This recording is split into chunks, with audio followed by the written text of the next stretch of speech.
हाँ जी, तो increasing decreasing में अपन एग्जांपल कर रहे थे, है ना। उसी में आगे बढ़ते हैं। और बेसिक डेफिनेशन हमने क्या देखी थी कि यदि फंक्शन इंक्रीजिंग है तो अगर x2 बड़ा है x1 से तो fx2 बड़ा होगा fx1 से। या मैं उल्टा भी तो बोल सकता हूं कि अगर fx2 बड़ा है fx1 से हर x2 x1 के लिए, ठीक है ना, और वो फंक्शन इंक्रीजिंग है, आपको पता चल जाए, तो x2 बड़ा ही होगा ना x1 से। भाई सिंपल सी बात है कि अगर मैं कह रहा हूं x2 बड़ा है x1 से एंड फंक्शन आपको पता चल जाए इंक्रीजिंग है, तो आप ये क्लेम कर सकते हो ना कि fx2 बड़ा होगा fx1 से, कर सकते हो ना।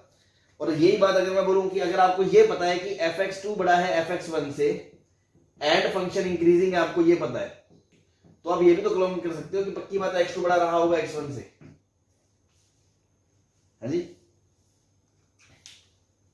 Yes sir. तो दोनों चीजें चलती हैं। मतलब कहने का भावार्थ ये है, इनइक्वालिटी पॉइंट ऑफ व्यू से अगर देखें तो अगर कोई आर्ग्यूमेंट सही है ना, समथिंग ग्रेटर देन समथिंग दिया है, और मान लो फंक्शन इंक्रीजिंग है, इंक्रीजिंग, तो आप दोनों तरफ फंक्शन लेते हो तो साइन ऑफ इनइक्वालिटी चेंज नहीं होता। अब आपको थोड़ी चीजें समझ में आ रही होंगी। सपोज 0 से लेके π/2 के बीच की बात करें, मैंने कहा x2 ग्रेटर देन x1, और अगर मैं दोनों तरफ sin x लूं तो मैं sin x2 greater than sin x1 बोल दूंगा। लेकिन अगर मैं दोनों तरफ cos लूं तो मुझे cos x2 less than cos x1 बोलना पड़ेगा। क्या ये बात सही है? भाई 0 से π/2 के मान लो दो आर्ग्यूमेंट है और x2 बड़ा है x1 से, और मैंने कहा मैंने दोनों तरफ sin ले लिया तो sin सेम रहेगा। अगर मैंने कहा cos ले लिया तो साइन ऑफ इनइक्वालिटी चेंज हो गया। तो ये सब अब रटने की जरूरत नहीं है ना। हो सकता है आज तक आपने कुछ फंक्शंस के लिए रट रखा हो, लोग के लिए या और के लिए, लेकिन बेसिक सी बात ये है कि अगर फंक्शन इंक्रीजिंग है और आर्ग्यूमेंट बढ़ता है तो उसका आउटपुट भी बढ़ेगा, और अगर फंक्शन इंक्रीजिंग है और फंक्शन की वैल्यू बढ़ रही है तो आर्ग्यूमेंट बढ़ने पे ही बढ़ रही होगी। Ultimately the point is that कि अगर आपको कोई इनइक्वालिटी दी है और फंक्शन इंक्रीजिंग है तो दोनों तरफ f लेने पे साइन सेम रहता है। या मैं बोलूं कोई आपको f में इनइक्वालिटी पता है और फंक्शन इंक्रीजिंग है तो दोनों तरफ f हटाने पे भी साइन सेम रहता है। ये बात समझ में आ रही है कि यदि फंक्शन इंक्रीजिंग है ना, मुद्दे की बात जो है वो ये है जो काम आएगी आपके प्रॉब्लम्स में कि if fx is increasing then f लेने पर या हटाने पर साइन ऑफ इनइक्वालिटी सेम रहता है। साइन ऑफ इनइक्वालिटी सेम रहता है, रिमेन्स सेम। ठीक है जी, ये बात कही है हमने। और यही बात अगर फंक्शन डिक्रीजिंग होगा तो उल्टी हो जाएगी।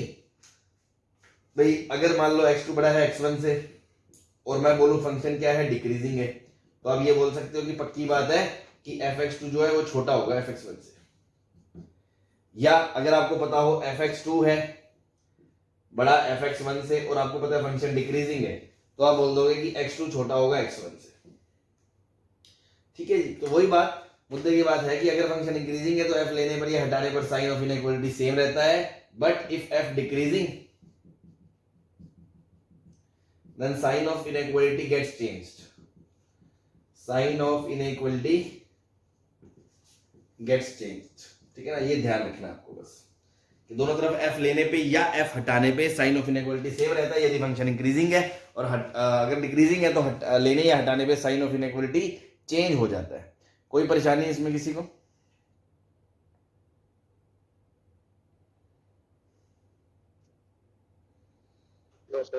ठीक, छाप लो।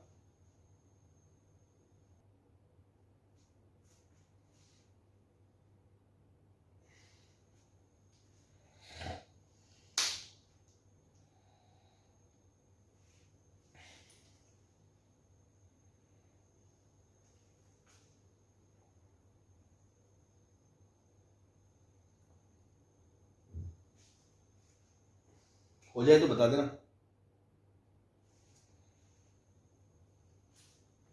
Sir done. चलो, नो सर। नोट कर लो फिर।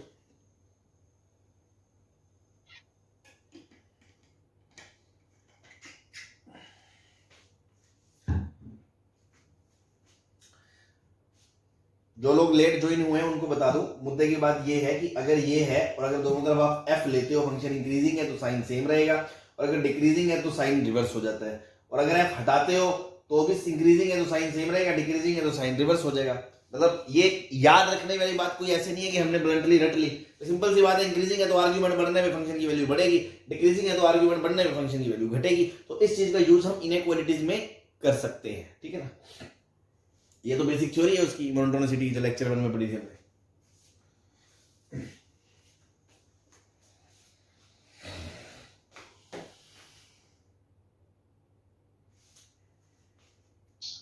Sir, done. चलो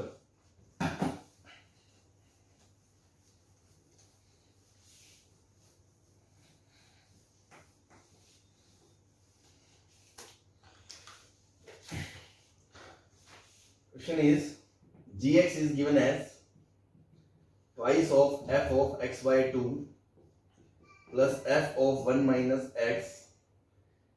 f double dash x is given as positive in x belongs to 0 to 1. Find interval of increase of gx. ठीक है जी, एक फंक्शन है gx that is 2 times f of x by 2 plus f of 1 minus x, and it is given to you f double dash x is greater than 0 for x belongs to 0 to 1 and find interval of increase. ठीक है जी, तो obvious ही बात है 0 से 1 के बीच ही बताना है। तो देखो बस आपको समझ में आ गया, इंटरवल ऑफ इंक्रीज मतलब क्या करेंगे, gx को क्या करेंगे, डिफरेंशिएट करेंगे। तो मैं कह रहा था कोई बच्चा ऐसा पूछ सकता है कि सर ये डिफरेंशिएबल है या नहीं, आपको कैसे पता। तो अपन ये बोल सकते हैं कि क्योंकि डबल डेरिवेटिव f का है तो f डैश डिफरेंशिएबल है, f भी डिफरेंशिएबल है, और f डिफरेंशिएबल है तो आर्गुमेंट में x by 2 रखने से कोई फर्क नहीं पड़ेगा, इंटू 2 करने से कोई फर्क नहीं पड़ेगा। मतलब ये डिफरेंशिएबल है, ये डिफरेंशिएबल है, डिफरेंशिएबल डिफरेंशिएबल डिफरेंशिएबल है, that's why g is differentiable. Like इसकी कोई नीड नहीं थी, जस्ट ऐसे ही चलो। तो अपन ने मुंह फाड़ के इसको डिफरेंशिएट कर दिया, तो g डैश x क्या आ गया भाई, 2 times f dash x by 2 into x by 2 का डेरिवेटिव हाफ, ठीक है, plus F dash 1 minus x, इसका डेरिवेटिव -1, तो -1, ये 2 से 2 कट गया, तो ये क्या आ गया, F dash x by 2 minus F dash 1 minus x. अब आपको क्या बताना है, इंटरवल ऑफ इंक्रीज, मतलब फंक्शन कब बढ़ रहा है। फंक्शन कब बढ़ रहा है डिफरेंशियल फंक्शन के लिए कौन बताता है, जब उसका डेरिवेटिव पॉजिटिव होता है। तो basically I am interested to solve this inequality, कि ये सॉल्यूशन मुझे पता चल जाए, वही इसका आंसर होगा आईओआई का। बोलो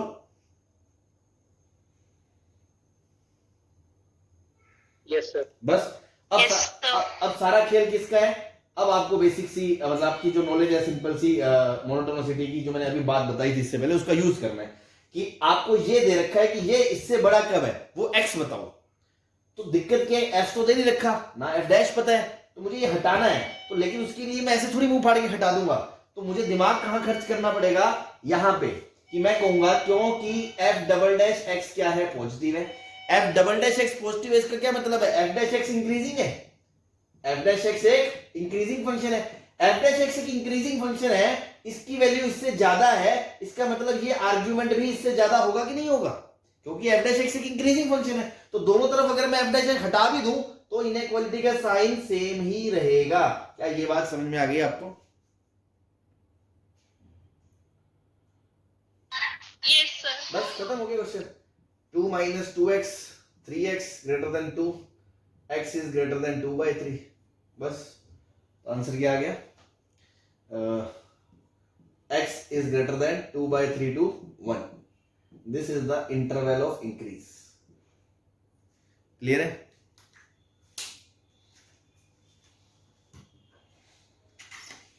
यस सर। छाप लो।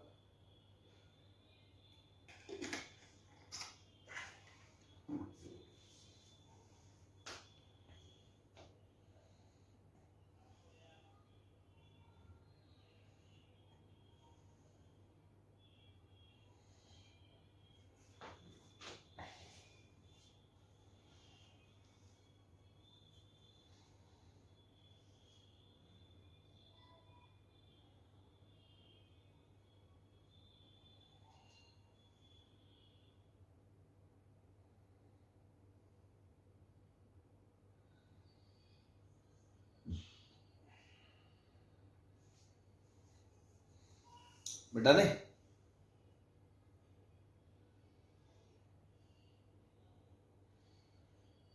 Yes, sir. Yes, sir. चलो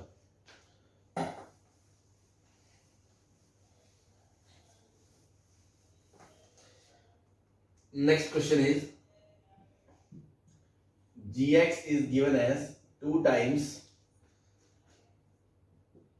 f of x square by 2 plus f of 6 minus x square for all x belongs to R. ठीक, and find interval of increase and interval of decrease of gx where it is given f dash x is positive for all x belongs to R. ठीक है जी, बस same ही category का question है, आपको differentiate करना है इसको। अब इसको डिफरेंशिएट करोगे तो क्या आएगा, g dash x 2f dash x square by 2 into 2x 2 cut जाएगा, x आएगा इंटू में, plus f dash 6 minus x square into minus 2x आएगा। तो देखो 2x कॉमन आ गया, अंदर क्या बचा, f dash x square by 2 minus f dash 6 minus x square. सही है? अभी तो अब कैसे डील करोगे इसको,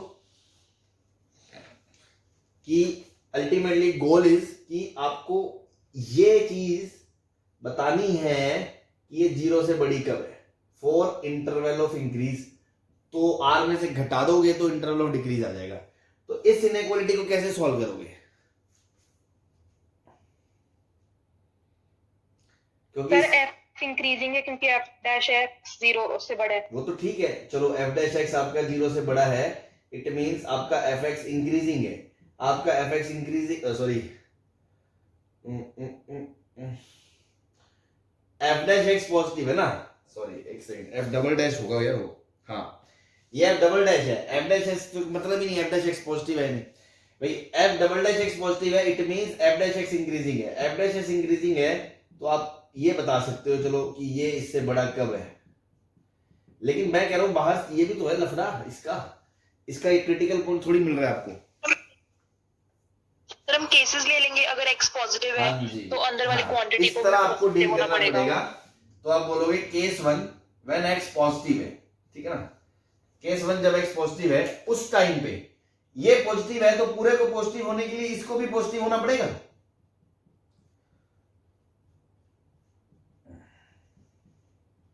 तो अल्टीमेटली आप इस चीज को सॉल्व कर लो, इस चीज को सॉल्व करना आसान है, f dash x square by 2 should be greater then f dash 6 minus x square.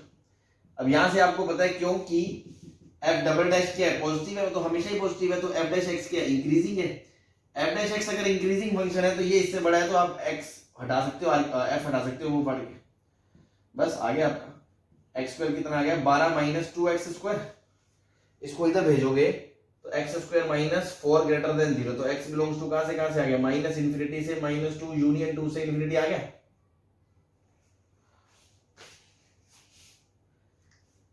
बोलो x मोर देन 0 है तो इंटरसेक्शन भी लेंगे। हाँ, क्योंकि ये इसी केस के वैलिड है, तो इंटरसेक्शन लोगे तो फाइनल जो इस केस का आंसर आएगा that would be 2 to infinity. बस सिमिलरली आप केस 2 को डील करोगे व्हेन x इज नेगेटिव।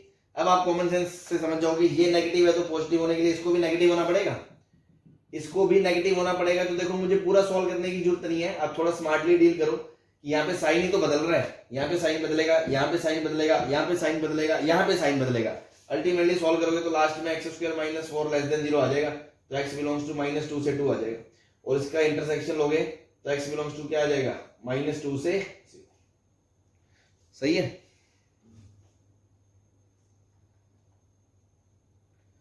बोलो। Yes sir. और अगर ये इक्वल्स टू 0 भी हो जाता है, इक्वल्स टू 0 भी हो जाता है तो डिस्क्रीट पॉइंट पे ही तो होगा, क्या फर्क थोड़ी पड़ जाएगा। अगर मान लो ये पॉइंट में इंक्लूड कर लूं तो कोई फर्क थोड़ी पड़ेगा। ठीक है जी, तो एट लास्ट मैं फाइनली आंसर दे सकता हूं, interval of increase, interval of increase एक तो ये है 2 से इंफिनिटी और एक ये है -2 से 0। तो क्या मैं ये आंसर दे सकता हूं, -2 से 0 यूनियन 2 से इंफिनिटी। अभी नो सर। No, sir.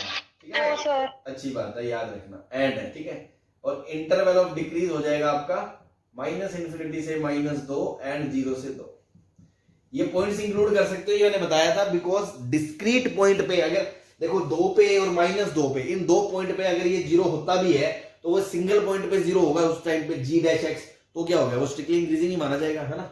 हालांकि इसमें स्ट्रिक्टली स्ट्रिक्टली का तो नाम ही है, इंक्रीजिंग है, तो आप इंक्लूड कर लो उन पॉइंट्स को, तो ये आंसर आ गया। क्लियर है?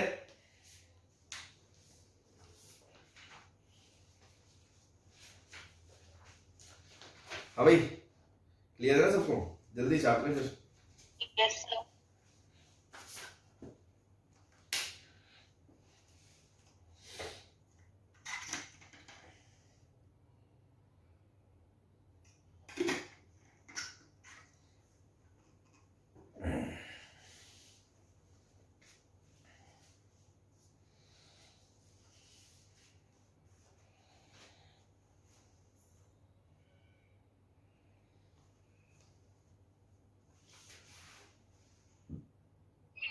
Sir done.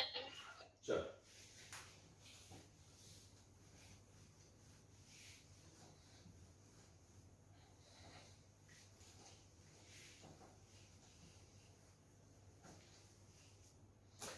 next is f and g are two functions, f and gx are two functions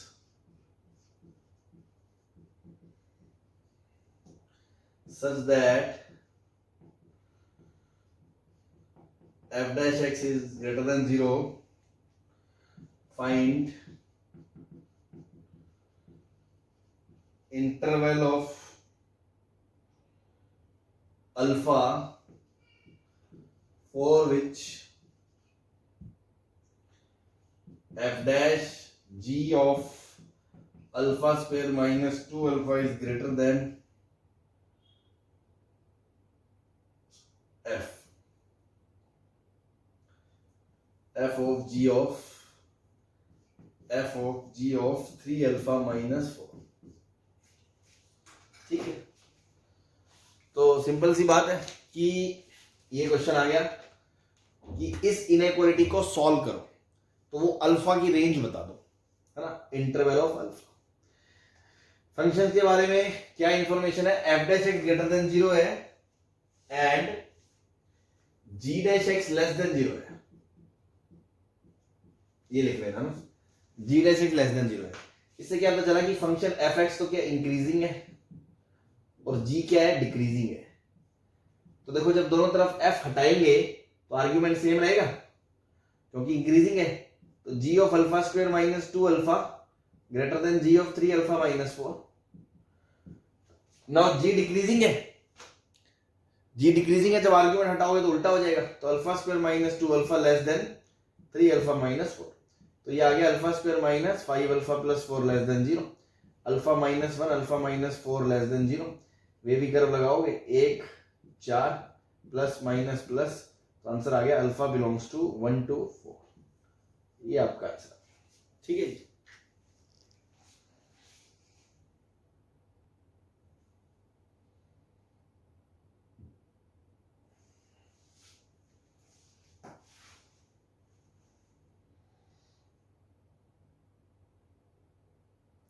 note हो जाए तो बता देना, ठीक है।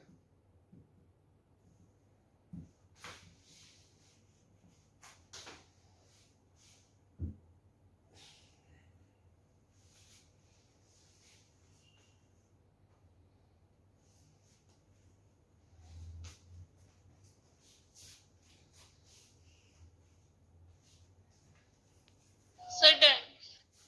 चलो,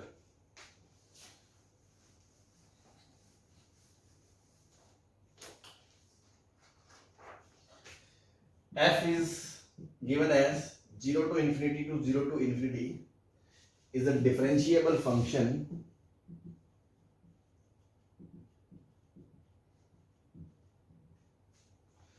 such that 2 times fx minus fx 2 times fx minus fx is equals to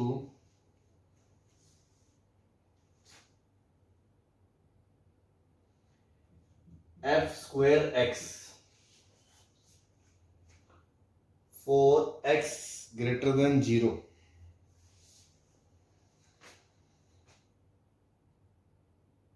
and fx is integral of fx dx, then value of limit x tends to infinity fx upon x। ऐसा question देख के थोड़ा गरीब आदमी घबरा ही जाता है पहली बार में तो कि सर क्या क्या आ रहा है ना, और तुम्हें नहीं घबराना, ऐसा तो अब आदत डाल लो है ना। मतलब डिफरेंशियल कैलकुलस में ऐसे क्वेश्चंस तो कॉमन है। अभी तो आगे जैसे जैसे हम बढ़ते जाएंगे उसके बाद जब इंटीग्रेशन इंटीग्रल कैलकुलस पढ़ लेंगे तो ऐसे वर्बल इक्वेशनल टाइप और ऐसे है ना खूब क्वेश्चंस आते हैं ऐसे जेई में। तो ध्यान रखा। तो सबसे पहले तो देखो एग्जाम के अंदर करना क्या है क्या नहीं करना वो सब आपको खुद को ही सोचना होता है। कि जैसे इसमें कोई मोनोटोनिसिटी या क्लियर कट क्वेश्चन क्या होता है, इंटरवल ऑफ इंक्रीज, वो नहीं पूछ रहा है इसमें। सब एक फंक्शन का रिलेशन दे दिया, एक ये दे दिया और ये पूछ रहा है। ठीक, अल्टीमेटली आपको ये समझ में आना चाहिए कि मुझे fx पता चलेगा तभी तो मैं लिमिट निकालूंगा। तो सारा गेम किसके पीछे हो रहा है? fx निकालने के पीछे हो रहा है, fx निकालने के पीछे हो रहा है। अच्छा अच्छा अच्छा अच्छा अच्छा। डिफरेंशिएबल फंक्शन उसने ऐसे ही नहीं दिया। डिफरेंशिएबल है मतलब वो चाहता है कि तुम इसे डिफरेंशिएट कर सकते हो, तो मैंने इसको डिफरेंशिएट कर दिया। तो 2 times f dash x minus f dash x is equals to 2 times fx into f dash x। कोई दिक्कत? अब साथ ही साथ शिकारी नजरें इस पे भी गड़ी होनी चाहिए कि क्योंकि कैपिटल fx इसके बराबर है इंटीग्रल fx dx के, तो जिसको डिफरेंशिएट करेंगे तो f डैश x का डिफरेंशिएशन क्या होगा? fx होगा कि नहीं होगा? भाई इसका इंटीग्रल ये है तो इसका डेरिवेटिव ये होगा। हाँ भाई, तो ये उठा के मैंने यहां डाल दिया। तो अब क्या बन गया आपका? ये 2 से 2 तो उड़ ही गया। f डैश x बन गया fx minus f dash x is equals to fx into f dash x। f dash x common ले लिया, उधर जाके 1 प्लस fx, तो ये बन गया fx अपॉन 1 प्लस fx। ये आ गया f डैश x बराबर fx upon 1 plus fx।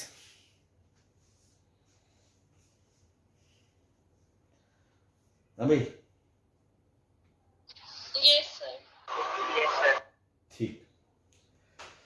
Now अब देखो आपको एक चीज और बड़ी इंटरेस्टिंग है। देखो सारी चीजें खुद ही पकड़नी है। यहां से आपको दे रखा है इसका डोमेन 0 से इन्फिनिटी है और इसका जो को डोमेन है वो 0 से इन्फिनिटी है, मतलब रेंज इसी के बीच के अंदर की होगी, मतलब fx हमेशा पॉजिटिव है। ये बात समझ में आ रही है?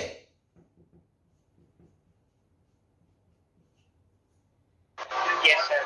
क्योंकि fx पॉजिटिव है, ये पॉजिटिव है, ये पॉजिटिव है, तो इससे क्या पता चला भैया? f डैश x हमेशा पॉजिटिव है। f डैश x हमेशा पॉजिटिव है, इससे क्या पता चला? फंक्शन इंक्रीजिंग है। तो देखो ये सारे थॉट्स, ये जैसे होते हैं ना, अपने कहते हैं फिजिक्स के अंदर कॉन्सेप्ट्स होते हैं कि खुद से ये सोचा, फोर्स सोचा, ये सोचा, ड्रामा सोचा और फिर कुछ लगाया। अगेन ये वही चीज है, यही कैलकुलस है, यही थ्योरी है जो आपके दिमाग में खुद ही चलनी चाहिए अगर आपने अच्छे से प्रैक्टिस करी होगी तो। कि आपने ये पहचाना, अच्छा ये 0 से बड़ा, ये 0 से बड़ा, मतलब ये पॉजिटिव, ये पॉजिटिव, ये पॉजिटिव, ये पॉजिटिव, मतलब f dash x positive, f dash x positive, मतलब फंक्शन इंक्रीजिंग हो गया। अच्छा अच्छा अच्छा अच्छा, तो फायदा क्या है? अभी भी मेरा पॉइंट तो ये है, लिमिट निकालनी है। अबे तो लिमिट तो तब निकालोगे साला, पहले फॉर्म तो पता हो, एफ एक्स कहां को जा रहा है। अगर एफ एक्स इन्फिनिटी को जा रहा है तो इन्फिनिटी बाई इन्फिनिटी है, और अगर एफ एक्स एक फाइनाइट क्वांटिटी है तो फाइनाइट अपॉन इन्फिनिटी तो जीरो होती है लिमिट, सीधी बात है। तो हमें पहली बात तो फॉर्म ही नहीं पता, पहला पार्ट क्या होता है लिमिट में, इसकी फॉर्म पता करना। तो मुझे ये जानना है जब एक्स इन्फिनिटी को जा रहा है तो एफ एक्स कहां को जा रहा है, तो वो कैसे पता चला, क्योंकि फंक्शन क्या है, इंक्रीजिंग है या नहीं है। Yes, sir. क्योंकि फंक्शन इंक्रीजिंग है तो ये बढ़ता ही रहेगा जीरो से लेके इन्फिनिटी के बीच में।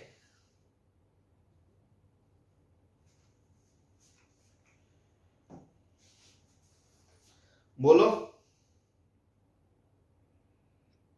Yes, sir. ठीक है ना। अब देखो एक सेकंड,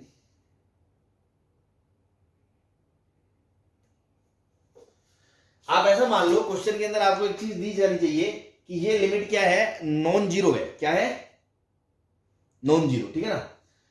तो समझने की कोशिश करें कि अगर ये फंक्शन ऐसे बढ़ रहा है ना, हालांकि ये कोडोमेन है, या तो ये बोल दे इसकी रेंज भी ये है, ठीक है, या वो नॉन जीरो बोल दे, तो आपको ये समझ में आएगा कि फंक्शन जीरो से लेके इन्फिनिटी तक बढ़ता रहेगा, बढ़ता रहेगा, बढ़ता रहेगा, बढ़ता रहेगा। मान लो इन्फिनिटी पे उसकी वैल्यू 5 ही है, सपोज 5 है, 10 है, 1 करोड़ है, कोई फाइनाइट वैल्यू है, तो ये फाइनाइट अपॉन इनफाइनाइट क्या ये जीरो नहीं हो जाएगा। Yes, sir. लेकिन वो कह रहा है ये नॉन जीरो है, तो आपको ये समझना पड़ेगा कि ये बढ़ता बढ़ता बढ़ता बढ़ता इन्फिनिटी तक जाएगा ही जाएगा, otherwise infinity by infinity form नहीं बनेगी। ठीक है जी, इसका मतलब कि जब limit x tends to infinity है एफ एक्स, तो वो इन्फिनिटी को अप्रोच करेगी। ये बात समझ में आ गई।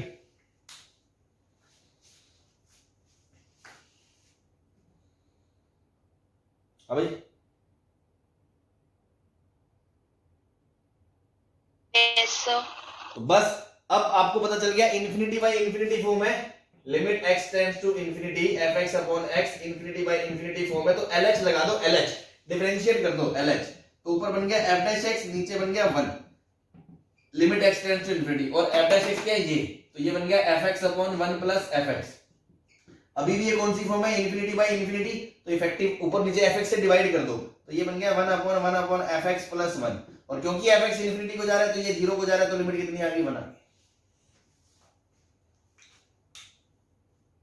हाँ भाई सही है, थोड़ा सा धुआं जरूर निकला होगा, बट समझ में आ जाना चाहिए। किसी को दिक्कत है तो पूछ ले कि शुरुआत कहां से करी, इसको डिफरेंशिएट करा, इसको डिफरेंशिएट करके इसको इसमें यूज करा, वहां से एफ डैश आया, एफ को ऑब्जर्व करा पॉजिटिव है, तो वहां से पता चला एफ डैश एक्स पॉजिटिव है, फिर मतलब चला इंक्रीजिंग है, तो देखा जीरो से इन्फिनिटी में बढ़ता जाएगा, बढ़ता जाएगा। अब लास्ट में जाके वो फाइनाइट वैल्यू अगर लेता है सपोज, या मान लो ऑन टू लिख दे, या तो क्वेश्चन में ऑन टू लिख दे, या ये बोल दे ये नॉन जीरो लिमिट है बस, है ना, तो अपन समझ जाएंगे कि अच्छा वो फाइनाइट पे नहीं रुक सकता, उसको इन्फिनिटी तक जाना ही पड़ेगा, क्योंकि है तो वो इंक्रीजिंग, और इन्फिनिटी पे अगर चला नहीं जाएगा, मान लो असेम्पटोड से पहले ऐसे कहीं रुक गया, ग्राफ ऐसा हो गया, तो वो तो जीरो हो जाएगी, पर वो है नहीं, या वो ऑन टू है तो मतलब वो कोडोमेन तक जाएगा, मतलब इन्फिनिटी तक जाएगा ही जाएगा, खत्म बात। तो एफ एक्स क्या है, इन्फिनिटी को इन्फिनिटी पे अप्रोच कर रहा है, ये पता चल गया बस। Now infinity by infinity form में LH लगा दिया, एफ डैश एक्स को ये पुट कर दिया, इसमें इसे डिवाइड कर दिया, आंसर आ गया आपका लिमिट का 1 आ गया। ठीक है जी, नोट हो जाए तो बता देना, ठीक है।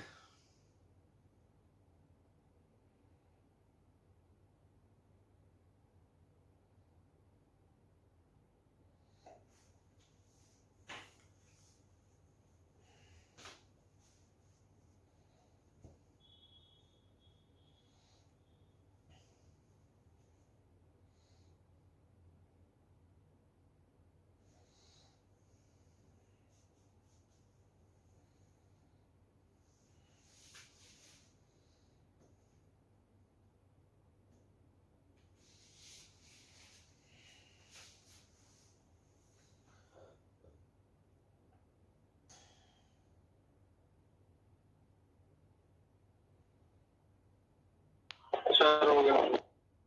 चलो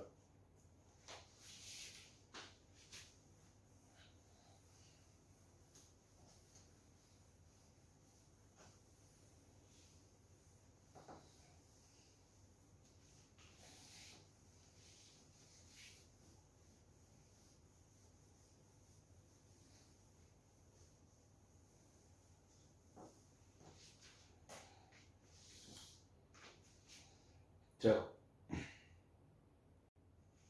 हाँ भाई, तो नेक्स्ट इसमें जो नेक्स्ट टाइप के प्रॉब्लम अपन करेंगे कांस्टेंट बेस्ड प्रॉब्लम है ना, मतलब उसमें क्या है कि एक आध कांस्टेंट फंसा देगा, बोलेगा ये इंक्रीजिंग है तो कांस्टेंट का बता दो कहाँ से कहाँ तक होगा, या डिक्रीजिंग है या क्रिटिकल पॉइंट फलाना है ढिमका है जो भी है।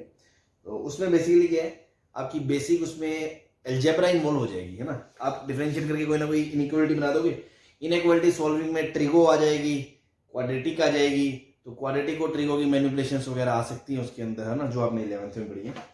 तो क्वेश्चंस करते हैं।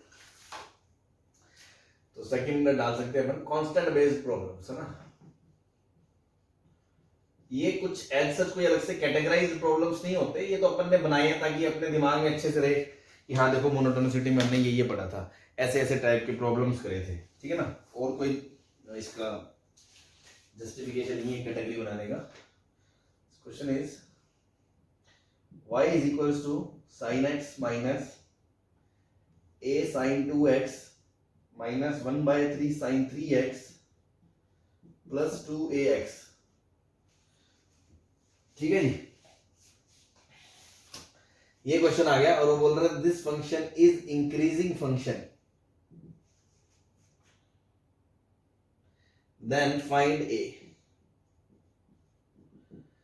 अब मैंने क्या बताया था, कोई भी फंक्शन इंक्रीजिंग कब कहा जाता है, जब वो पूरे डोमेन के अंदर इंक्रीजिंग हो। डोमेन आपको दिख रहा है साफ साफ R है, डोमेन क्या है R है, और क्योंकि फंक्शन इंक्रीजिंग है तो पूरे डोमेन में अगर इंक्रीजिंग है तो जो इसका f डैश x होगा वो 0 या 0 से बड़ा होगा या नहीं होगा। बस तो जैसे ही आपने ये लॉजिक पकड़ लिया कि क्योंकि स्ट्रिक्टली इंक्रीजिंग नहीं लिखा, और स्ट्रिक्टली इंक्रीजिंग में भी 0 इक्वलिटी होल्ड कर सकती है डिस्क्रीट पॉइंट्स पे, तो बस मैंने इक्वल्स टू 0 करके सॉल्व कर लिया इसको, ग्रेटर देन इक्वल्स टू। तो पहले तो f डैश x निकालो, साइन का derivative cos x minus a cos 2x into 2 minus 1 by 3 cos 3x into 3, ये कट गया, plus 2a is greater than equals to 0। इसको सॉल्व करना है। अब तो ये ट्रिग्नोमेट्रिक इनइक्वालिटीज आ जाएगी, है ना, मैं बता रहा हूँ आपको, क्वाड्रेटिक इनइक्वालिटी आ जाएगी, क्यूबिक इनइक्वालिटी आ जाएगी, बेसिकली इनइक्वालिटीज का क्वेश्चन बन जाएगा, उसमें आपके ट्रिगो और अलजेब्रा के थोड़े बहुत क्वाड्रेटिक वगैरह के फंडे लग सकते हैं। हाँ जी, तो कैसे डील करें इसको, इन दोनों को एक साथ कर लो, इन दोनों को एक साथ कर लो। तो ये लिखा है cos x minus cos 3x और प्लस में लिखा है 2a1 माइनस cos 2x। ऐसी मैनिपुलेशंस अपन ने ट्रिगो में करी है, तो इसको cos c minus cos d लगाओगे तो 2 sin c plus d by 2 sin d minus c by 2, ठीक है जी, plus 2a 1 minus cos 2 theta को क्या लिखोगे 2 sin स्क्वायर x, ठीक है जी। ये 2 से 2 उड़ गया। अब साइन से साइन काट मत देना ऐसे, है ना, कि 2 तो काट सकते हो, इनइक्वालिटी में फर्क नहीं पड़ता, साइन वेरिएबल है, साइन x कॉमन ले लिया आपने, इसको भी तो अपन sin 2x को 2 sin x cos x लिख सकते हैं ताकि साइन स्क्वायर ही कॉमन आ जाए, है ना। तो मैंने क्या करा, इसको लिख दिया 2 sin into sine, sine square x into cos x plus 2 sin square x into a greater than equals to 0। तो यहां से क्या आ गया, 2 sin स्क्वायर x कॉमन आ गया, तो अंदर क्या बचेगा यार, cos x प्लस a बचेगा कि नहीं बचेगा। हाँ भाई,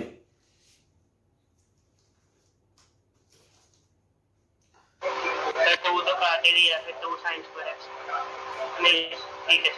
हाँ ठीक है जी, ये 2 और ये 2 अलग है, ठीक है। अब देखो आपको पता है ये तो हमेशा ही 0 या 0 से बड़ा है, तो अगर इसको पॉजिटिव होना है तो अल्टीमेटली ये क्वांटिटी को 0 या 0 से बड़ा होना पड़ेगा। तो ये पूरे को अगर पॉजिटिव होना है तो हम बोल सकते हैं कि cos x प्लस a को 0 या 0 से बड़ा होना पड़ेगा, तो a को बड़ा होना पड़ेगा माइनस cos x। अब आप खुद सोचो, इसको इससे बड़ा होना है और वो एक वेरिएबल क्वांटिटी है, तो इसकी औकात क्या है, -1 से 1 है, cos की -1 से 1 है, उसके आगे माइनस लगा दोगे तो भी -1 से 1 है। तो अगर ये इसकी मैक्सिमम वैल्यू से भी बड़ा हो जाए तो क्या ये चीज हमेशा 0 या 0 से बड़ी रहेगी, रट्टा ही खत्म a का। भाई cos कुछ भी होता रहे, x कुछ भी होता रहे, हमें तो ऐसा चाहिए a कि हमेशा ये 0 से बड़ा हो। क्योंकि सपोज माने a को मैंने हाफ रख दिया, ठीक है, उसका रीजन है, अगर मैंने a को हाफ रख दिया तो कोस जब जब हाफ से छोटा होगा तब तक तो ये पॉजिटिव होगा, इंक्रीजिंग होगा, अदरवाइज ये उल्टा हो जाएगा और फिर लफड़ा पड़ जाएगा। तो मैं ये चाहूंगा कि मुझे इस चीज को हमेशा ट्रू दिखाना है for all x belongs to r, so that's why मैं ये चाहूंगा कि इसकी जो मैक्सिमम वैल्यू है उससे इसको बड़ा कर दो, हमेशा सही हो जाएगा। कोई दिक्कत है क्या इसमें?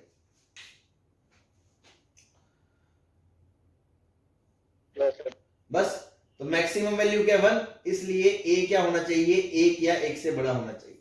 ये आपका फाइनल आंसर है,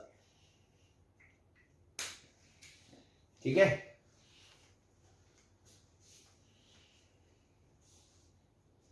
क्लियर है?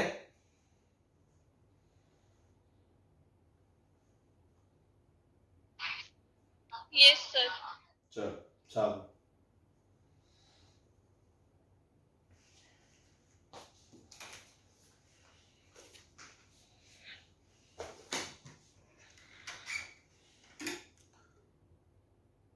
Done. Done. चलो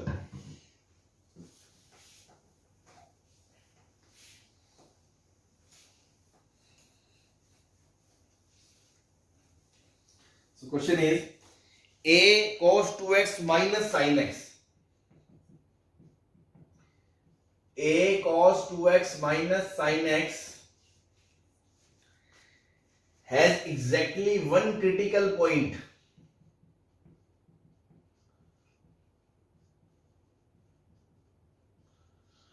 in 0 to pi. Find a. ठीक है जी, वो कह रहा है इसका एग्जैक्टली एक ही क्रिटिकल पॉइंट होना चाहिए 0 से पाई के बीच में, तो ए बता दो क्या होगा। तो हमने पहले तो क्रिटिकल पॉइंट आपको पता है क्या होता है, जहां जहां फंक्शन का डेरिवेटिव या तो डिफाइंड ना हो या 0 हो वैल्यू। तो अपन ने एवरेज एक्स निकाल लिया, एवरेज एक्स क्या आएगा, cos 2x का डेरिवेटिव sin 2x माइनस का इंटू 2, और a तो अलग से है ही, और माइनस साइन का माइनस कॉस। ठीक है जी, अब देखो इसको भी आप लिख सकते हो 2 sin x cos x, तो दोनों में कॉमन आ जाएगा, माइनस cos x कॉमन आ जाएगा, तो अंदर क्या बचेगा 4a sin x प्लस 1 बचेगा। बोलो अब देखो ध्यान से, ये भी देखो डिफरेंशियल फंक्शन है, ये भी डिफरेंशियल फंक्शन है, तो ऐसा तो कोई पॉइंट मिल ही नहीं सकता जहां पे ये नॉन डिफरेंशिएबल हो। ये बात क्लियर है?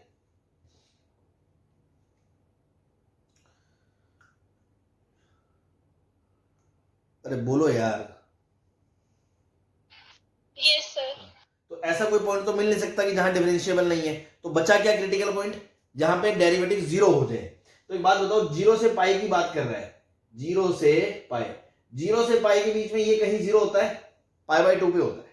ठीक है, मतलब एक पॉइंट तो आपको मिल ही गया ना भाई, ये तो ए से मतलब ही नहीं है, ए से तो इस चीज को मतलब है, ये चीज तो एक बार पक्का 0 होके ही रहेगी 0 से पाई के बीच में, इसको तो कोई नहीं रोक सकता। मतलब आपको एक क्रिटिकल पॉइंट तो मिलेगा ही मिलेगा, 0 से पाई के बीच में एक क्रिटिकल पॉइंट तो मिलेगा ही मिलेगा। इसका मतलब मुझे ये चीज को कभी 0 नहीं होने देना, क्योंकि अगर ये भी कहीं 0 हो गया, वो वहां से एक्स्ट्रा क्रिटिकल पॉइंट आ जाएंगे मेरे लिए। It means this quantity can not be is equals to 0। It means 4a sin x plus 1 cannot be is equals to 0. It means minus 1 upon 4 sin x, a बराबर minus 1/4 sin x के बराबर नहीं होना चाहिए। अब आप देखो sign की औकात क्या है 0 से 1 के बीच में, 0 से पाई के बीच में साइन कहां से कहां तक होता है, 0 से 1 के बीच होता है, क्योंकि x बिलोंग्स टू 0 से पाए, तो साइन x कहां से कहां तक, 0 से 1 के बीच, तो 4 sin x कहां से कहां तक, 0 से 4 के बीच, 1/4 sin x कहां से कहां तक, 1/4 से लेके इंफिनिटी के तक। ठीक है ना, 1/4 से इंफिनिटी तक, और माइनस 1 लगा दिया, तो माइनस 1/4 से सॉरी माइनस इंफिनिटी से माइनस 1/4 तक। क्या ये बात सही है?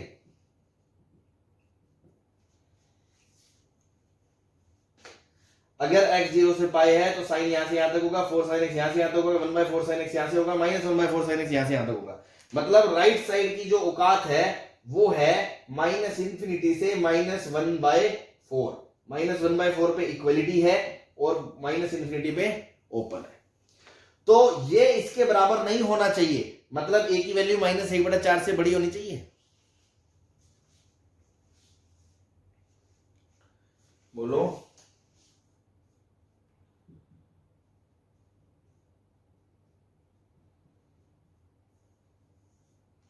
हाँ जी, ये वाला क्वेश्चन समझ में आ गया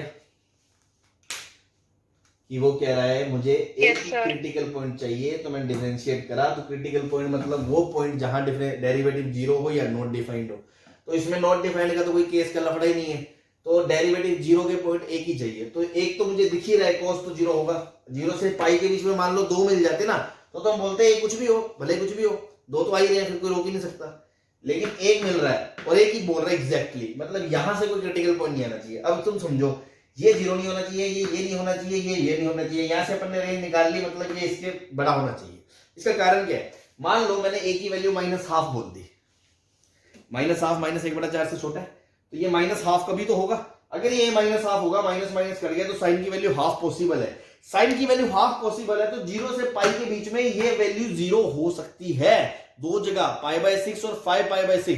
तो वहां 2 क्रिटिकल पॉइंट एक्स्ट्रा आ जाएंगे, तो टोटल 3 क्रिटिकल पॉइंट हो जाएंगे। लेकिन मुझे एक ही चाहिए, इसलिए मैं इस चीज को इसके बराबर होने का रिस्क ले ही नहीं सकता, तो मैं इसको हमेशा इसकी औकात से परे कर दूंगा, बस खत्म बात, ताकि ये दोनों कभी बराबर ना हो पाए। इसलिए ये -1/4 से बड़ा ही होगा, तो कभी भी यहां से 0 नहीं आएगा, तो एग्जैक्टली एक ही क्रिटिकल पॉइंट आएगा। सही है? Yes, sir. चलो, और जिनको समझ में आ गया वो नेक्स्ट क्वेश्चन करें। y is equals to sin cube x minus a sin square x. Find a so that fx has no critical point.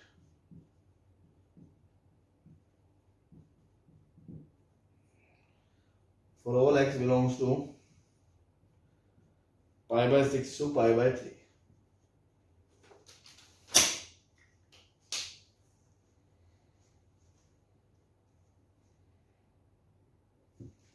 ठीक, तो अगेन डिफरेंशिएट कर लें इसको। तो y डैश क्या आएगा? 3 sin square x into sine का derivative cos x minus 2a sin x into sine का डेरिवेटिव cos x। तो देखो sin x cos x तो कॉमन आ गया, अंदर क्या बचा? 3 sin x माइनस 2a। अब देखो ये जो चीज है और ये जो चीज है, ये तो हमेशा पॉजिटिव है ना, π/6 से लेके π/3 तक।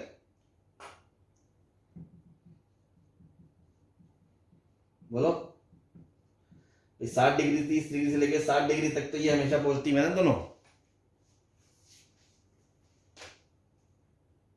Yes, sir. Yes, sir. ये 0 नहीं हो सकता, ये 0 नहीं हो सकता। नॉट डिफरेंशिएबल वाला कोई पॉइंट का लफड़ा ही नहीं है, यहाँ सभी डिफरेंशिएबल है। अल्टीमेटली कोई भी क्रिटिकल पॉइंट नहीं होना चाहिए, मतलब ये चीज भी 0 नहीं होनी चाहिए।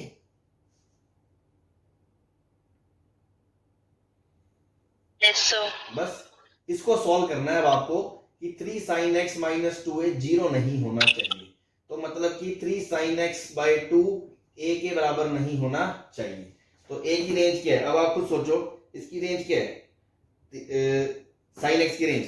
अब कुछ बच्चे यार जल्दबाजी में गलती क्या कर देंगे, sin x को बोल देंगे -1 से 1। ये गलत बात है, क्योंकि आर्ग्यूमेंट सिर्फ इतना ही है। तो देखो रेस्ट्रिक्टेड डोमेन में π/6 से π/3 तक देखोगे तो इसकी रेंज हाफ से लेके √3/2 आएगी।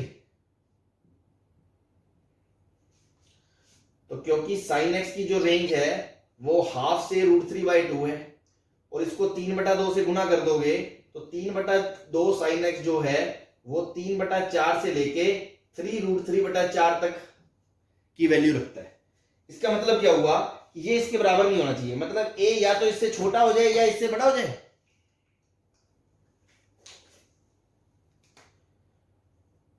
बोलो।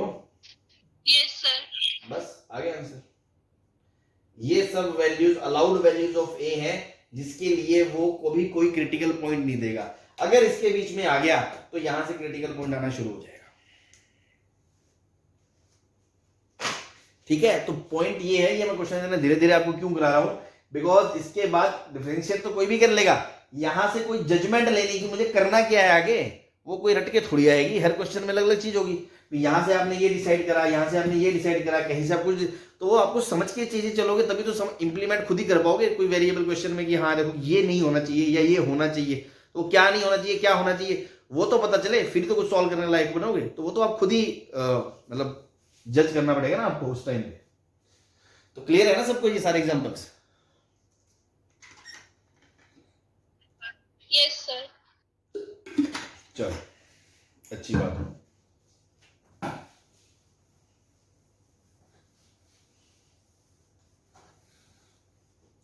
Next is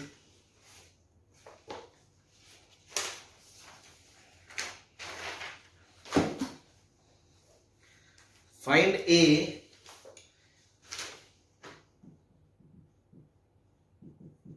if fx a plus 2x cube minus 3ax square plus 9ax plus 1 is strictly increasing function।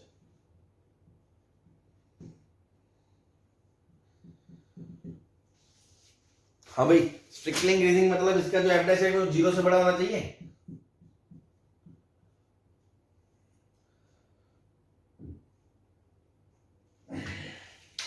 बोलो। Yes, sir. डिस्क्रीट मोड पे हो सकता है, ठीक है, तो एफ डैश Zero. इसका एफ डैश निकालोगे 3 times a plus 2 X square minus 6ax plus 9a should be greater than equal to 0। ठीक है, अब ये कौन सी इनइक्वालिटी है?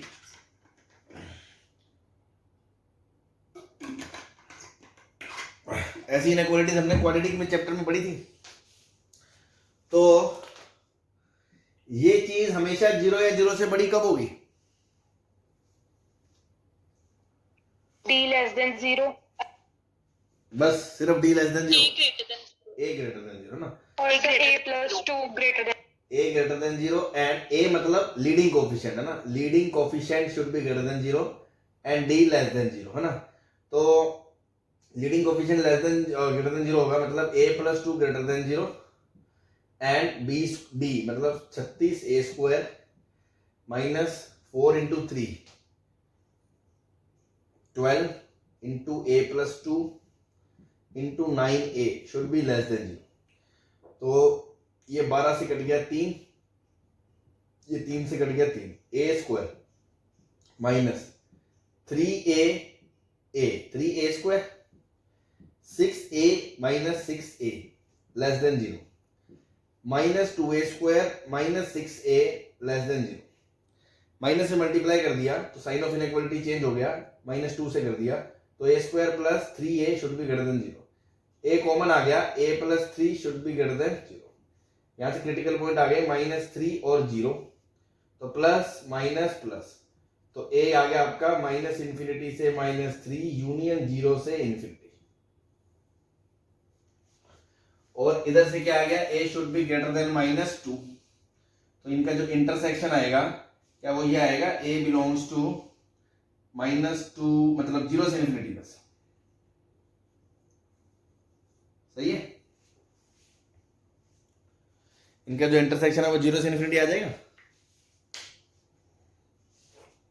Yes sir. क्या ये कंप्लीट आंसर है?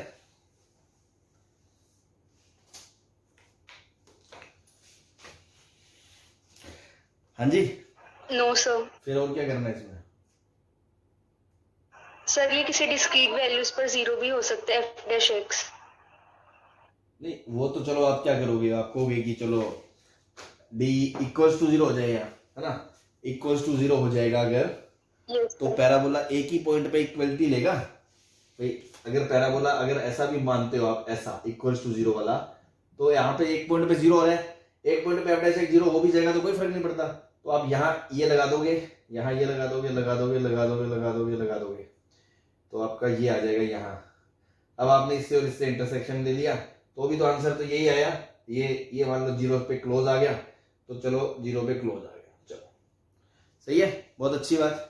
कम से कम एक पॉइंट का फर्क तो पड़ ही गया, वरना हम 0 को छोड़ रहे थे। 0 रखोगे तो भी क्या दिक्कत आ रही है, सपोज एक ही जगह 0 रखोगे तो क्या आएगा 2x, यहाँ रखोगे यहाँ 0 तो क्या आएगा 6x² माइनस 0 प्लस 0, तो 6x² भी तो हमेशा 0 से बड़ा ही होता है, और एक पॉइंट में 0 हो भी जाएगा तो क्या फर्क पड़ जाएगा, स्ट्रिक्टली इंक्रीजिंग तो रहेगा ही ना, ठीक है। मतलब ये 0 से इन्फिनिटी आ गया। अब भी मैं दोबारा पूछ रहा हूं, क्या ये कंप्लीट आंसर है?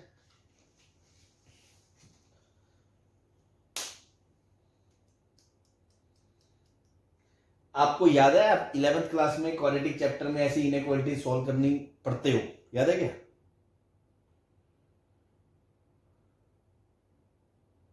Yes sir. तो वहां बस आप यही काम करते हो, कुछ और नहीं याद आ रहा किसी को?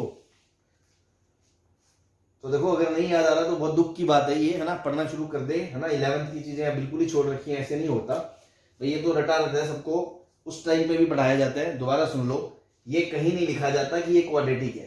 किसने कहा ये क्वाड्रेटिक है? क्वाड्रेटिक तो तब होगी ना जब कोफिशिएंट ऑफ x² 0 नहीं है। तो जब कोफिशिएंट ऑफ x² 0 होगा तो उस केस को अपन अलग से डील करते हैं। तो सेकंड केस भी लेके देखते हैं हमेशा ऐसे केस में कि जब कोफिशिएंट ऑफ x² 0 हो जाएगा, कोफिशिएंट ऑफ x² 0 हो गया मतलब a+2 0 हो गया, a+2 0 हो गया मतलब a की जगह -2 हो गया। अब आपने -2 इसमें रखा तो वो आ गया 0 माइनस माइनस प्लस 12x और -18 ग्रेटर देन 0, तो ये आ गया 2x - 3 ग्रेटर देन 0, ये आ गया x ग्रेटर देन 3/2। ये for all x belongs to R नहीं आया, हमें क्या चाहिए था कि this thing is true for all x belongs to R, but ये तो सिर्फ 3/2 से बड़े के लिए आ गया, इसलिए ये -2 एक्सेप्टेबल नहीं है। बट सपोज यहां से भी कुछ ऐसा आ जाता 4 ग्रेटर देन 0, तो मतलब ये चीज ट्रू होती, ये चीज ट्रू होती तो मतलब a बराबर -2 एक्सेप्टेबल होता। अगर वो एक्सेप्टेबल होता तो आपको वो उस आंसर में यूनियन करके ऐड करना पड़ता। याद है क्या? नहीं अब याद आ गया? Yes sir. तो चीजें भूले ना, ठीक है, ऐसी चीजें भूलने लायक नहीं है। तो ये कंप्लीट है, वो अलग बात है ये एक्सेप्टेबल नहीं हुआ, बट आपको चेक तो करना पड़ेगा, पता चले यहां से कोई वैल्यू आ जाती तो आपको वो आंसर में ऐड करनी पड़ती। तो बस अब इनका यूनियन करोगे तो फाइनल जो आंसर आएगा that is 0 to infinity, close 0 to infinity।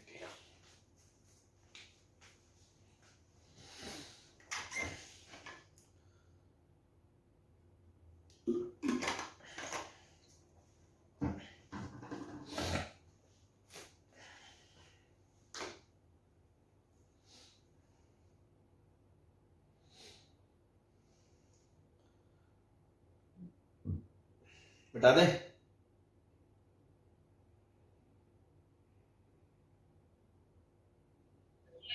Yes sir.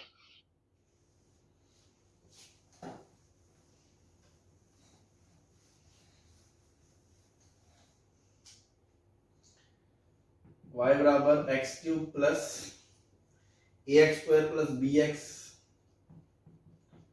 Plus 5 sin square x,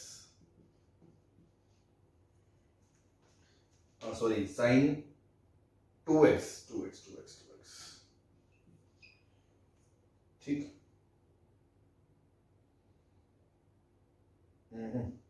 square ही है, ठीक है। If this is increasing function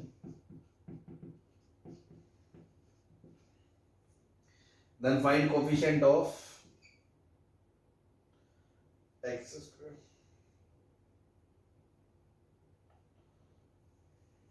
बस कोफिशिएंट के then find condition,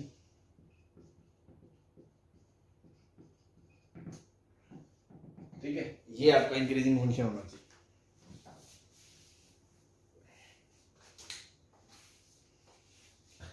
again f dash x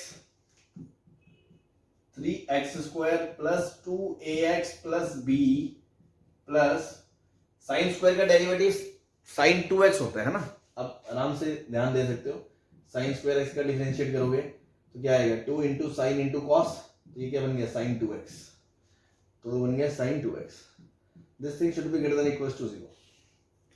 now लफड़ा कहां पड़ गया? पिछला क्वेश्चन जो था वो थोड़ा सा रिलेटिवली थोड़ा इससे इजी क्यों दिखता, और सिर्फ क्वाड्रेटिक थी, और सिर्फ क्वाड्रेटिक जीरो करना हमें बड़ी आसानी से आता है, जीरो से बड़ी। लेकिन यहाँ इसके पीछे एक पूंछ लटक गई ट्रिग्नोमेट्रिक फंक्शन की, है ना, लफड़ा पड़ गया ना इसका। तो ऐसी चीजों को डील करने के लिए अपन यहाँ से क्या करेंगे कि 3x square plus 2ax plus b equals to -5 sin 2x। अब अपन ऐसा करेंगे ना, इसकी जो मैक्सिमम से मैक्सिमम वैल्यू है उससे भी इसको बड़ा कर देंगे तो कोई दिक्कत थोड़ी है, तब तो ये हमेशा पॉजिटिव होगा कि नहीं होगा।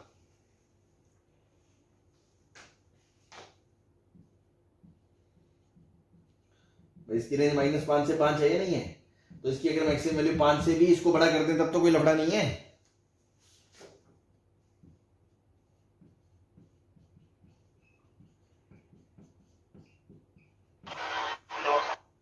बस, तो ये बन गया 3x square plus 2x plus b minus 5 should be greater than equals to 0 for all x belongs to R थी ये इनइक्वालिटी, ये भी for all x belongs to R है, डोमेन तो R ही है। बस, तो ये क्वाड्रेटिक है, अपवर्ड पैराबोला है क्योंकि लीडिंग कोएफिशिएंट पॉजिटिव है, हमेशा 0 है, 0 से बड़ी चाहिए, मतलब d should be less than equals to 0, d should be less than equals to 0। Solve कर लिया, 4a square minus 4 into 3 into b minus 5 less than 0। बस ये कंडीशन आ गई आपकी, a square minus 3b plus 15 should be less than equal to 0।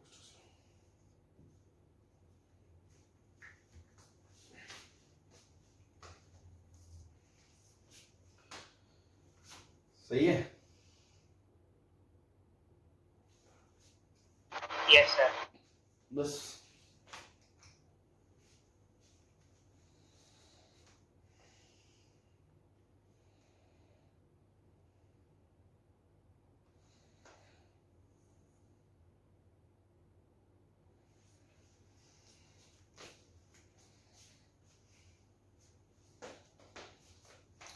बना ले।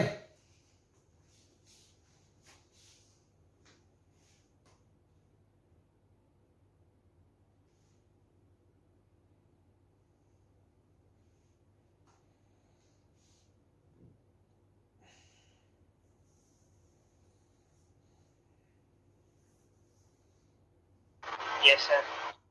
Sir, please repeat. क्या पूरा क्वेश्चन?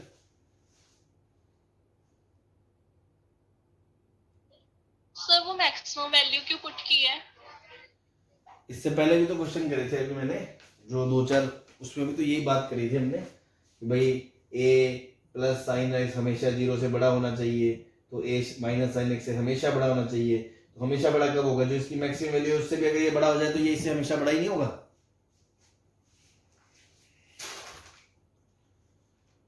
कर रहे थे ना अभी छोटे छोटे, Yes, sir. उस टाइम भी पूछा आपने, बस वही लॉजिक है कि ये इससे बड़ा होना चाहिए। तो अब इसको सीधा तो डील कर नहीं सकते अपन, तो इसकी मैक्सिमम से भी मैक्सिमम कर दिया मैंने उसको कि इससे बड़ा या बराबर हो जाए, तो ये चीज हमेशा सही है, ये हमेशा सही है, तो ये हमेशा पॉजिटिव रहेगा कि नहीं रहेगा भैया। अगर ये मान लो 5, इतनी चीज अगर 5 से बड़ी हो जाएगी तो 5 में से कोई चीज जोड़ोगे जो -5 तक भी जा सकती है तो भी वो हमेशा पॉजिटिव रहेगा या नहीं रहेगा। Yes, sir. तो बस इस चीज को इसकी मैक्सिमम वैल्यू मतलब इसकी जो यहाँ मिनिमम है नेगेटिव में उससे बड़ा कर दिया, या इसको इधर भेज के आप बोल दो इसकी मैक्सिमम से इससे बड़ा कर दिया की बात है।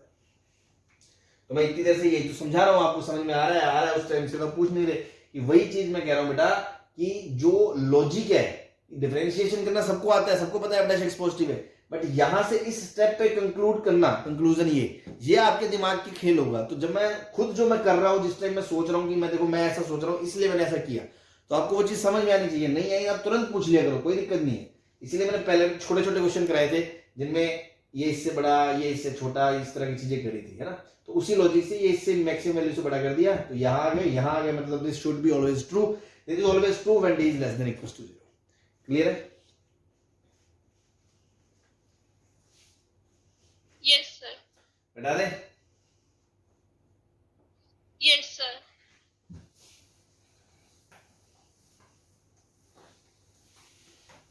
कराने को मैं इसके दो क्वेश्चन करा के भी चैप्टर खत्म कर सकता हूँ, क्योंकि थ्योरेटिकल नाम पे कुछ ज्यादा बच्चा नहीं है ना, एक आध इनइक्वालिटी बेस्ड क्वेश्चन बचे हैं, लेकिन फिर भी चलो प्रैक्टिस के लिए कि हाँ चलो अच्छे से चीजें समझ में आ जाए, इसीलिए मैं कई सारे केसेस ले रहा हूँ इस पे, तो आप ध्यान दें। नेक्स्ट क्वेश्चन है suppose y is equals to b square plus a minus 1 into b plus 3 x plus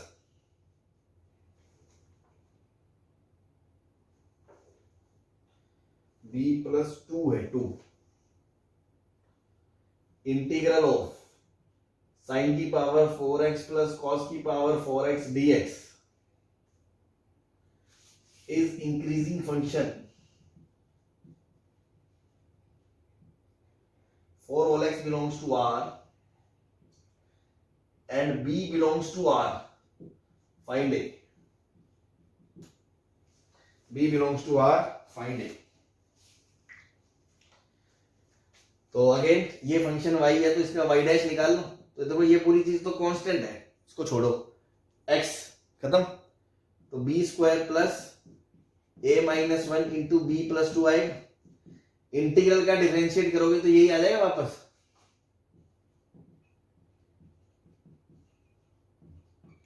this thing should be greater than equals to 0 for all x belongs to R।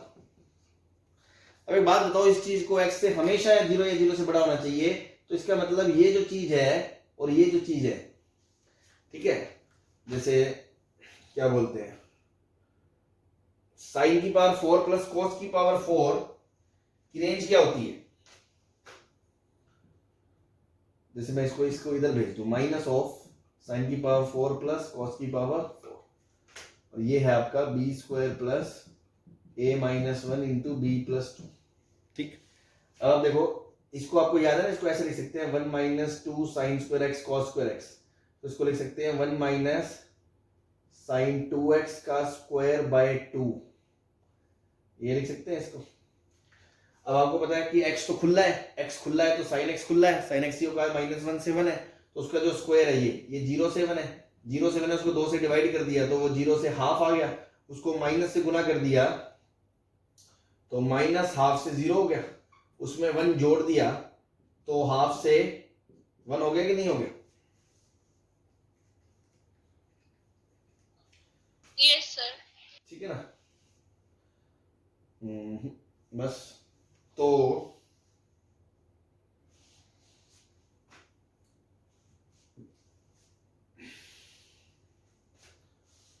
इसकी जो range आ गई वो क्या आ गई, -1 से -1/2 आ गई, है ना।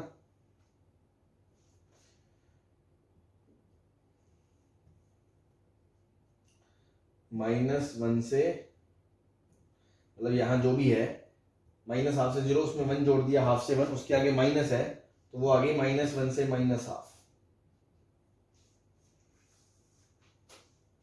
ठीक है जी।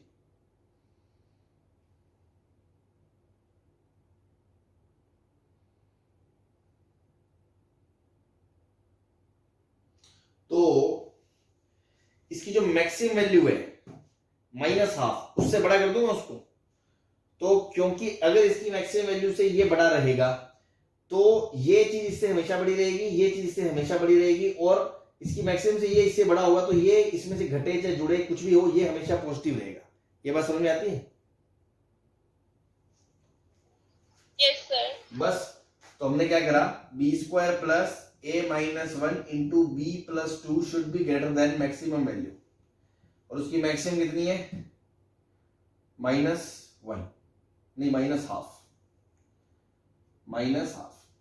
यहां से आ गया बी स्क्वायर प्लस, अब देखो ये b में क्वाड्रेटिक है, ध्यान दो, b a minus 1 plus 2a minus 2 plus half, ये ग्रेटर देन इक्वल टू 0, तो ये आ गया 2a माइनस 3/2, ये b times a minus 1 plus, और यहां से b square plus should be greater than equal to 0।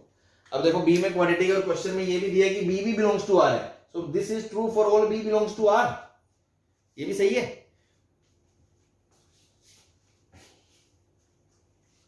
बोलो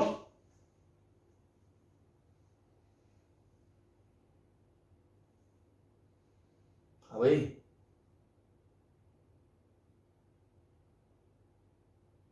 यस सर। तो अगर ये b में क्वाड्रेटिक है और b स्क्वायर का कोफिशिएंट पॉजिटिव है तो ये अपवर्ड पैराबोला है। अपवर्ड पैराबोला हमेशा 0 या 0 से बड़ा होना चाहिए, मतलब इसका डिस्क्रिमिनेंट क्या होना चाहिए, लेस देन इक्वल्स टू 0। बस तो a माइनस 1 का स्क्वायर ये बी स्क्वायर माइनस 4 इंटू ए इंटू सी, इसको सॉल्व कर लेना, आपका आंसर आ जाएगा। सही है? Yes sir. ठीक है, A square plus 1 minus 2a minus 8a minus minus plus 2 दूनी 4 2 3 6, तो A square minus 10a plus 7 less than 0, a minus 5 a minus 2,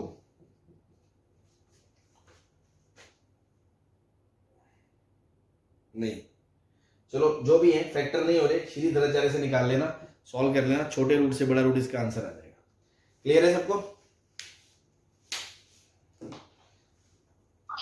yes sir. ठीक है जी, ये हमेशा पॉजिटिव होना चाहिए, तो हमने कहा इसको मैक्सिमम इससे, ये हमेशा इससे बड़ा होना चाहिए। कुछ लोग ऐसे भी सोच सकते हैं ये तो पॉजिटिव है, इसको भी पॉजिटिव कर दो, लेकिन उसमें कुछ पार्ट स्किप हो जाता ना भाई। अपन को तो इसकी रेंज देखनी है, इसकी रेंज क्या है, ये उधर जाके हमने देखा -1/2 से -1 है, ठीक है ना, तो -1/2 से -1 है, तो अगर ये क्या बोलते हैं हाफ या हाफ से 1 होता ना,